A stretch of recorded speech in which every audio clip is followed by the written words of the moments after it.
Hi, I'm Tracy Smith, and here comes the sun, a closer look at some of the people, places, and things we bring you every weekend on Sunday morning.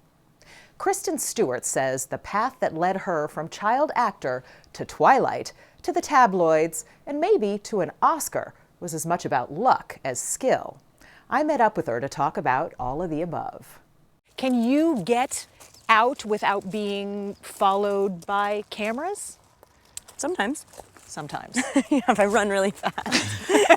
At 31, Kristen Stewart, like Diana herself, has become the kind of celebrity that the paparazzi can't seem to get enough of.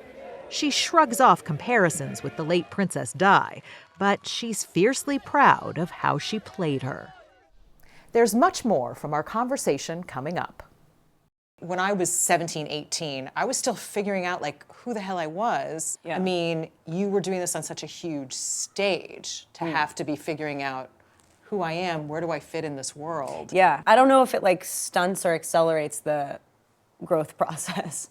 Probably both a little bit, at the same time.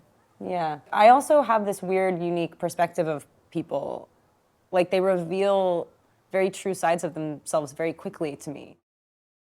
Bill Whitaker is talking with a different kind of superstar. Frank Gehry's memorable buildings are distinctive by design. While standing outside his landmark Disney concert hall in downtown Los Angeles, we looked over at his new project going up across the street. That's a hotel. That's an apartment building. And then you have retail. Changing the face of LA again. Why not? We'll be right back.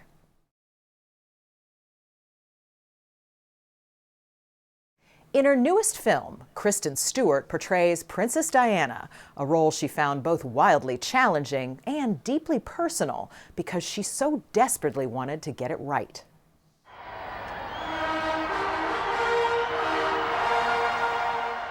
In her all too brief lifetime, Princess Diana held a few official titles, but her unofficial title, the People's Princess, is the one that stuck.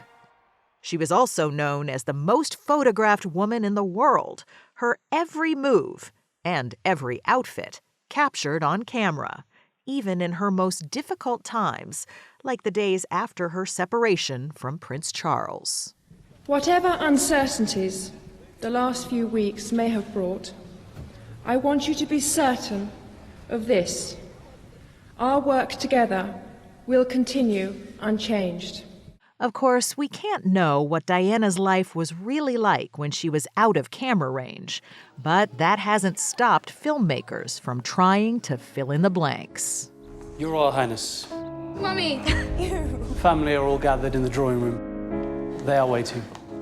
Spencer, the title comes from Diana's maiden name, is, in the words of director Pablo Larraín, a fable based on true events. The events in this case are a 1991 Christmas gathering at the Queen's estate. Back when Diana's marriage to Prince Charles was going down in flames. So stand very still and smile a lot. And she was presumably fed up to here with the constraints of being a royal. You have to be able to make your body do things you hate. That you hate. In the film, Diana is played with brittle intensity by actress Kristen Stewart. She seems to nail every detail, from her high-born accent. There is no future. Past and the present are the same thing. To her kind of trapped animal look, to her relationship with the press, something Stewart knows a thing or two about. Can you get out without being followed by cameras? Sometimes. Sometimes. Yeah, if I run really fast. At 31, Kristen Stewart, like Diana herself, has become the kind of celebrity that the paparazzi can't seem to get enough of. She shrugs off comparisons with the late Princess Di, but she's fiercely proud of how she played her. Tell me what you felt or thought when you first saw the movie all together. I think it's Diana. It's probably not. It's our view of her. It's our love for her. And when I watched the movie, I couldn't stop crying. I just couldn't, because at the end it has this sort of lighter note, but I feel the loss of her so intensely, so often. Soldier Harry, best part of Christmas so far, and I know I'll get the truth from you, sir. When you arrive, Mummy, sir. Thank you, sir.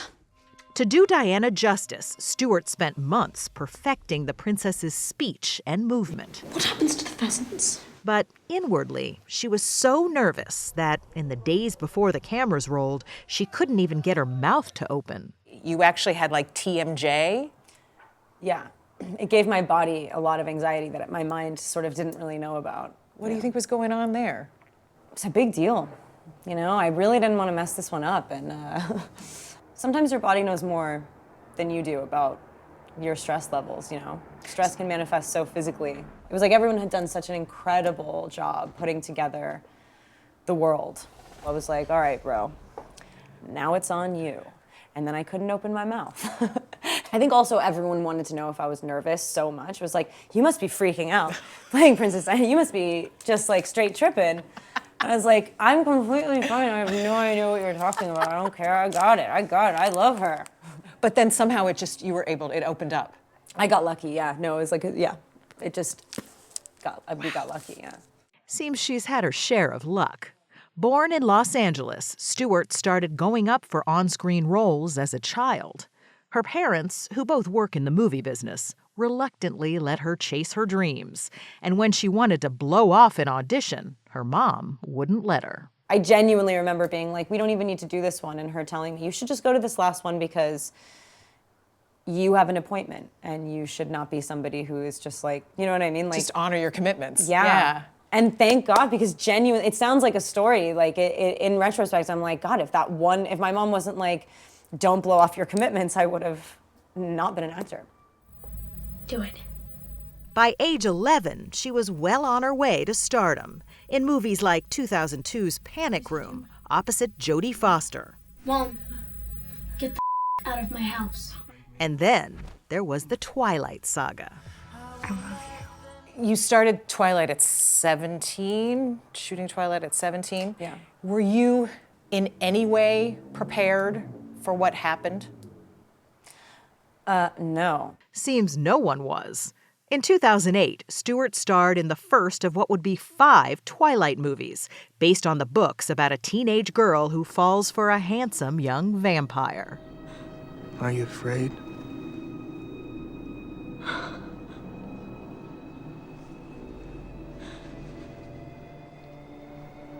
No. By the time the final Twilight installment came out in 2012, Kristen Stewart was a household name and the highest paid actress in the world. And as if the movies alone weren't enough to keep fans in a frenzy, Stewart and co-star Robert Pattinson were a couple off-screen as well. And the tabloids could barely keep up. There will be nothing like that in my career. You know what I mean? It's hard to compare that to anything. There may be. There's a good chance. I'm like, no, there won't. I'm like, no, trust me, there won't. He's a great director. Just hear him out. Truth is, there have been a few other high points since.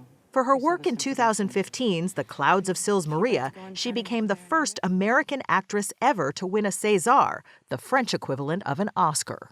In the movie. But these days, Stewart's personal life is still making news. The most recent is her engagement to longtime girlfriend Dylan Meyer. Are you full-on wedding planning now? No, it's a lot. It's a daunting thing, kind of, yeah. I have a Yeah. lot going on right now. Yeah, you kind of do, right? Yeah. So there's no date set, it's sometime in the future. Yeah, I think it'll happen when it's supposed to happen. But I also don't want to be engaged for like 5 years. Like, we want to do it. You know what I mean? So Sooner rather than later. yeah. For now, she's still busy with all things Diana. I've been imagining how they'll write about me in 1,000 years. If you're royal, the more time that passes, the fewer words they use to describe you. William the Conqueror. Elizabeth the Virgin. Diana. Critics have called her performance one of the best of the year, and she's very much in the Oscar conversation. If I ever do become queen, what will I be? But Kristen Stewart says she's just happy to be here. How much of it do you think is luck? I am so lucky. I happen to live in LA.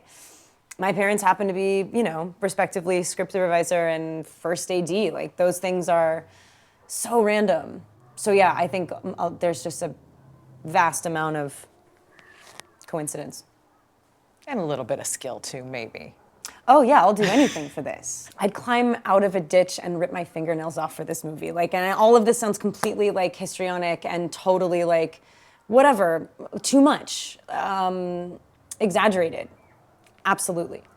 It's true. Yeah, you need to like love it like a psycho. That's the only way to make something like so committed and like so true.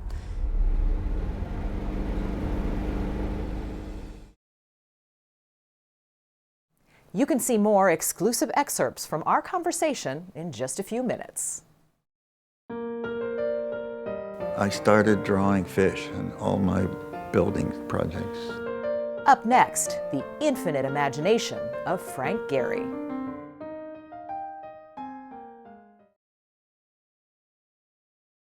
His structures, his free-flowing forms and unexpected angles seem to defy physics and inspire curiosity.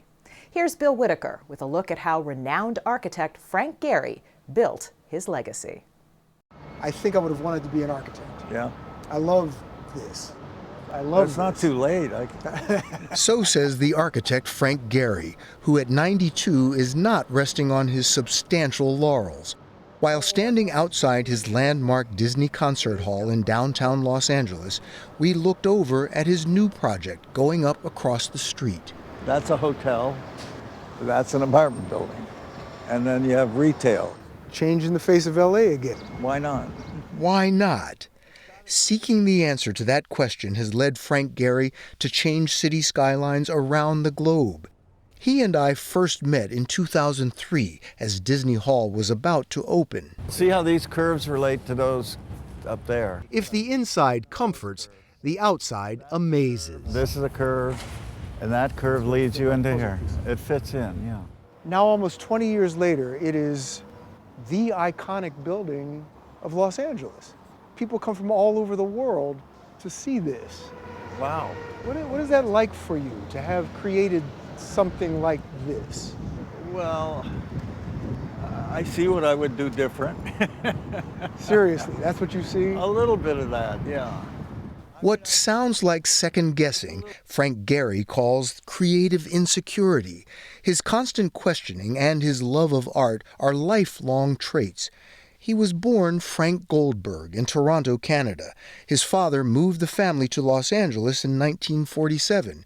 Gehry arrived at age 17. My father met me at the train, and it just looked like a new world somehow. I was quite moved by it. Los Angeles provided a fresh start, and as he began his career in architecture, Goldberg became Gehry. As his reputation grew, so did his family. In 1975, Gehry married Berta Aguilera, his second wife.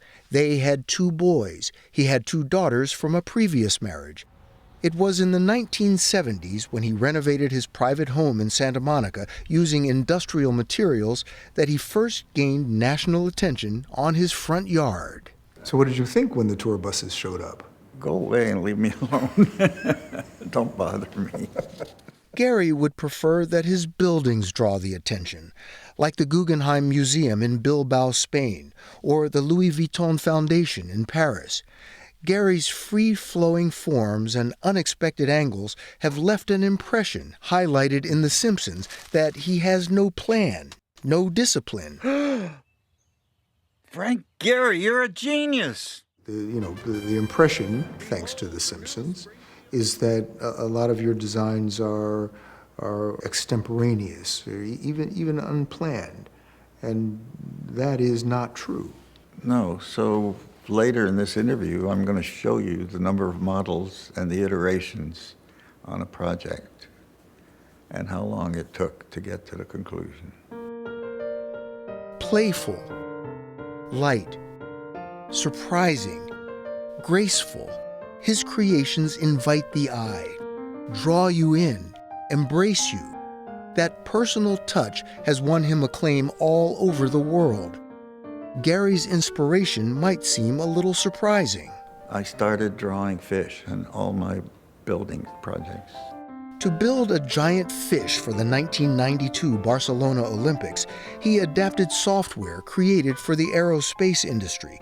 Suddenly, his infinite imagination could take physical shape. Did this technology free you up in some way? Did it awaken something? Yeah, well, it allowed you to explore the movement that I was being inspired by the fish. So you see the movement. Movement is feeling. And how do you get a big monster building to have any feeling? And the movement makes that happen. And I think that finding a way to build it was the issue. He found his way with the Guggenheim Museum in Bilbao. It immediately was hailed a masterpiece when it opened in 1997. The aerospace software provided builders with precise calculations for shaping titanium that covers the curving exterior. So when you go there, you see the light play with the building, especially on gray days when you really want some light, you want a feeling of warmth. All of a sudden, this metal glows beautifully. It's a draw. People come from far and wide to see your building. Yeah, I feel good about that. Work is the engine that drives Frank Gehry. At his design firm in Santa Monica, there are models of almost every iteration of every project. It's a wonderland for a fan of architecture, and Gehry, as promised, gave us a tour. So where does it start? I don't know. We traveled the world in here, seeing his current global projects in miniature. There's the newly opened Arts Foundation in Arles, France, where painter Vincent van Gogh spent some of his final years. Every block is just a little bit twisted. Gehry's tallest towers will rise in Canada. That's Toronto, my home and native land. Gehry Partners is a family affair. His son, Alejandro, is an artist who is painting the exteriors of a private residence designed by his father in Mexico. So I painted just more abstract-looking pieces, some that are a little bit more geometric, and tried both on these canopies. Clearly, it works. Yes, it's been good, pretty good. And Gehry's wife, Berta, has been keeping the books for 45 years. So this really is a mom and pop shop. Still, yes. Yeah, so we were trying to find copper. Sam Gehry is an architectural designer for his father's firm. They collaborated on the design of Frank and Berta's new Santa Monica home. You're working at one of the top design firms in the world, and you go in there and everyone's a family. And I think it inspires to bring a lot out of people and to bring the best out of them. I've been talking to your dad all day. What you just said is the first time that the truth has been spoken that this is one of the top design firms in the world, started by this gentleman right here, your dad. That's a heavy, too. Sorry. Someone had to say it. So what's the greatest lesson you've learned from your dad? Ooh. I'd say it's just that questioning of things you do. Maybe it's that creative insecurity that I'm building slowly. That questioning is actually a challenge from Frank Gehry to all architects to elevate the art of their designs. Think of people and how they're going to be inspired by your work and give them something to think about. That's what a painting does. That's what a sculpture does. And architecture is an art. So why not?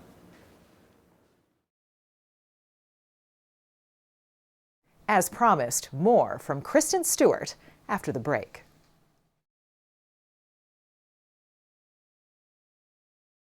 Welcome back. Kristen Stewart tells me about turning the perils of fame into insight, her directorial debut, and processing fame as a teenager, exclusively on Here Comes the Sun. So you started Twilight at 17? Yeah. How'd you handle the frenzy?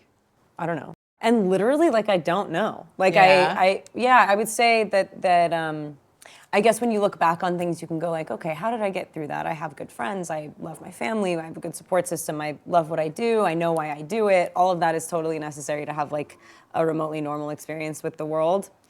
I feel kind of now like the weight of it is so behind me that I have kind of rose-colored glasses for it, because it wasn't, you know, it was hard to not be able to leave your house at like such a young age. The first time I really knew that like I was never gonna have any more privacy, I was like on my front porch with my dog and my ex-boyfriend in my sweatpants, barefoot. And I had never been photographed by a paparazzi in my life, let alone like on my doorstep. And obviously that changes the way that you like move through the world. And I think I was 18 at that point, and I probably would have gone to the mall more. I probably would have like, you know, done a couple more normal things, but the experience that I had in exchange was great. It's gotta be so bizarre. I mean, I'm just thinking like, when I was 17, 18, I was still figuring out like who the hell I was. Yeah. I mean, you were doing this on such a huge stage to have to be figuring out who I am, where do I fit in this world? Yeah, I don't know if it like stunts or accelerates the growth process. Probably both a little bit, you know, at the same time. Yeah. I also have this weird, unique perspective of people. Like they reveal very true sides of themselves very quickly to me. This is kind of cliche, but everyone thinks they know a famous person. Everyone kind of shows their true colors really quickly. Whereas like you get a real strong sense of someone really quick if they completely treat you like a person and they don't have weird preconceived stuff, and you go, okay, well, you're a solid sender. You're like a person. You like recognize that other people are people just having their own experiences. And then some people you're like, oh, well, you're crazy and weird and I don't like you. And being in this position actually does kind of get you to that a little bit quicker. That's interesting, because people feel like they know you, so they reveal themselves very quickly. Yeah, or they just like are weird and act weird around you and therefore sort of don't let you exist, and that probably says very much about what they value and how they view the world, and you're like, okay, well, me and you, not so much, but that's cool. You know, it's embarrassing to call oneself famous.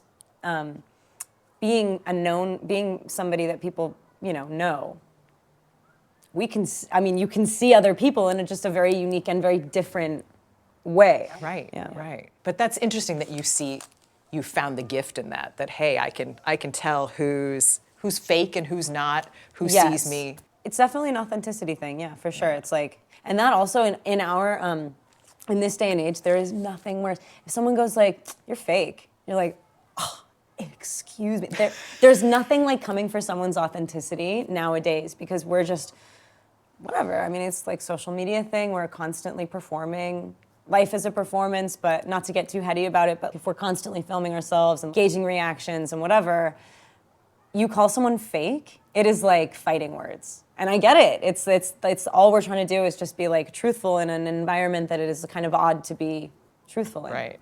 You have been prolific. You like to work. I mean, you've made rough count around 50 films, which is pretty incredible. Do you need to always have something going on? I've been an actor for a long time. I don't want to let up on that, but I want to start making some more stuff. I want to direct a movie so badly. I'm kind of really gunning towards that. I'm kind of deep within a process that is hopefully going to make that a possibility. See, I'm talking about this like it's this like unattainable, crazy, like ephemeral thing. It's going to happen this year. Yeah. I mean, I'm going to say that because I'm putting that out into the universe. You're manifesting this. Absolutely. Yes, it's going to happen. So you're going to start directing this year, like actually physically directing. We're softly prepping now. We're actually cast, which is the most exciting thing in the entire world, and it's becoming something that I can visualize in a way that is physical and real. And there's a couple things that need to happen before that, but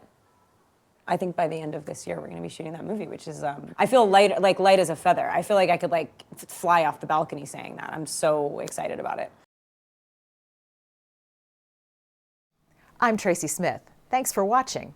See you next time on Here Comes the Sun.